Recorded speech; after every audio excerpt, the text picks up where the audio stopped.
Thanks for staying with us. Time now for Africa News with me, Georgia Calvin-Smith. Tonight, dozens are killed as a packed Abuja bus station is targeted by a powerful bomb.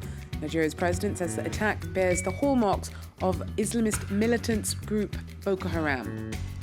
Also, Guineans flock to the polling stations for a vote that they're hoping will mean stability for a nation plagued by coups. And Algeria's also got a big vote lined up. Ailing President Abdelaziz Bouteflika is expecting to win, but his main rival isn't going down in Thursday's showdown without a fight. First up, hundreds of commuters were caught up in a rush-hour bombing of a Nigerian bus station on Monday morning. At least 71 people have been killed and another 124 wounded. The blast happened in Abuja when the site was packed with travellers. So far, no one's claimed responsibility. However, suspicion has fallen on the Islamist militant group Boko Haram. Rescue workers rushed survivors to the hospital. Dozens are dead after a blast at this bus station during morning rush hour in Abuja. The bomb left a hole more than a meter wide, and authorities believe it triggered secondary explosions when nearby vehicle fuel tanks were ignited. The minimal information that we can gather so far was that the explosion emanated from a vehicle, and it affected quite a number of people. No group has claimed responsibility, but suspicion has fallen on Boko Haram, the terrorist network that wants to carve an Islamist state out of the country. Since the beginning of the year, more than 1,500 people have lost their lives in violence linked to the group. President Goodluck Jonathan said Nigeria will overcome Boko Haram. He issued a state of emergency last May for 3 states in the northeast, where the group has mostly concentrated their attacks hundreds of kilometers from the capital in central Nigeria. Boko Haram's leader has said the group plans to widen its insurgency. It last struck Abuja in 2012 when suicide car bombers targeted newspaper offices, an attack that left 7 people dead. South African track star Oscar Pistorius faced a tough day in the dock during his murder trial today, as prosecutors accused him of shedding crocodile tears and staging emotional breakdowns in a bid to avoid answering tough questions. The Olympian denies murdering his girlfriend Reeva Steenkamp last year and insists that he shot her by accident, thinking she was an intruder. Pistorius has broken down several times during the 22-day trial. Libyan judge has decided that the son of former dictator Muammar Gaddafi can be tried via video link. Saif al-Islam has been held by militia in the town of Zintan since the end of the 2011 revolution. He and 39 other former regime officials face war crimes charges, but his captors have refused to hand him over to Tripoli for the proceedings there. The judge today ordered a satellite link with Saif al-Islam before adjourning proceedings until April 27th.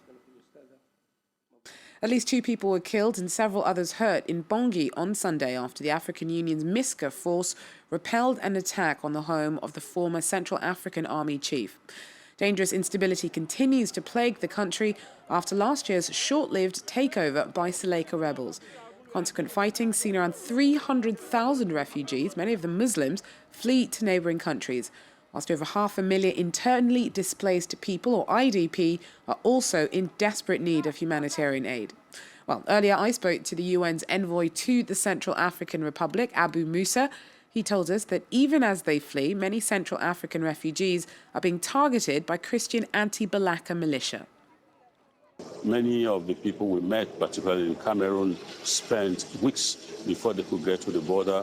Some, of course, lost their families on the way, and some managed to arrive alive, but in bad health, bad conditions.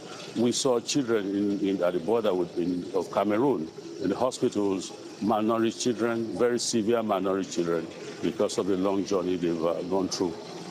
Certainly, they walked, and they have to make sure that they don't cross anti-Balaka on the way. I mean, sometimes even they were caught up while they're in trucks. The trucks have been attacked. Some of them were raped on the way before they got to the cross line where they can be in safe conditions. So they are raped. We have cases like that in Cameroon. We have cases like that also in the Congo. Now, to what extent does the crisis in Central African Republic threaten regional stability? Stability, it's got to do with displacement of populations, refugees. It's got to do with health. It's got to do with a number of things. So this is what we are seeing in countries that we visited. There are large numbers. We are talking about 1.2 million IDPs. That's a threat to regional peace and security. Not to talk about security itself, where you see people moving across the border with arms, illicit arms. Some are even threatening those Muslims who have crossed into the neighboring countries. So and the situation in Bangui has not improved yet. We are still seeing deaths, we're still seeing killings. So this has to stop. And I think also the nationals must also be engaged. They should just join the chorus in searching for solutions, for supporting what the international community is doing for them. Abu Musa there speaking to us a little earlier on from Kinshasa. In Guinea-Bissau this Sunday, there was a high turnout for the presidential and parliamentary elections. The results are expected before the end of the week. Now, there's a lot riding on the polls as the nation suffered some turbulent times in the wake of the coup back in 2012.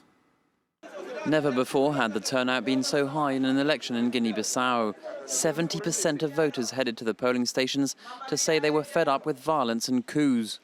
It's important to vote so we can put an end to the problems the country is facing. It's often after the results are announced that you see major trouble. Since its independence from Portugal in 1974, not one of the country's leaders has finished his time in office. The last coup was staged in April 2012. Yet the current interim president remains optimistic. If we have dialogue and mutual respect, then I know that all Ghanaians will put in the effort so that this country can always be stable. Guinea-Bissau's 1.7 million inhabitants are also calling for economic stability. 80% of them live with less than $1 a day. The country relies heavily on the export of cashews and foreign aid. And in recent years, it has been at the heart of the illegal cocaine business. The head of the army, Antonio Njai, is under federal indictment in the United States for his alleged role in cocaine trafficking. Everyone is now waiting to see how the army will react after the results are announced this week. Many hope the fact the international community this time was greatly involved in the electoral process could discourage yet another military intervention. Campaigning is now officially wrapped up ahead of Algeria's presidential election on Thursday. Incumbent Abdelaziz Bouteflika is expected to face a pretty easy win for a fourth term in office, despite his ailing health. Accusations of vote rigging may have put off several would-be candidates, but of the 5 running against Bouteflika, his only real rival is a former ally and Prime Minister, Ali Benflis. France 24's team on the ground went to meet him. Standing again after 10 years in the political wilderness. Former Algerian Prime Minister Ali Benflis is now the main opposition candidate. The end of his campaign has been controversial. He was denounced by the president after warning officials against electoral fraud. You've seen the latest masquerade with your own eyes.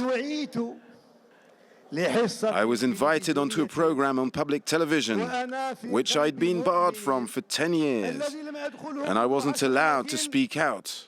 Only those who sing the praises of the Sultan are allowed to. Ali Benflis was once head of Algeria's ruling FLN, but he's since turned his back on the party and aging President Bouteflika. The people here want a peaceful change via the ballot box, and I'm the one who can bring that change. I've come to understand that. This is my aim. I believe in it, and I have no other aims. Even though he's attracted crowds to his rallies, analysts don't predict Benflis will prove much of a worry to the president. A decade ago, when he last stood, he only managed to poll 6% of the vote. This time, Benflis plans on sending 60,000 election observers to the polls to try and ensure it's a fair fight. And finally, fans of Manchester City's Ivorian powerhouse Yaya Toure are sweating it out amidst worries that he may not be able to participate in the Brazil World Cup. The midfielder collapsed in pain during a City match with Liverpool on Sunday, and there are fears that his limping exit off the field could mean he'll miss the rest of the season. And that would be a blow for Ivory Coast as it eyes Brazil. Toure is an influential player who's been named African Footballer of the Year for 3 years in a row.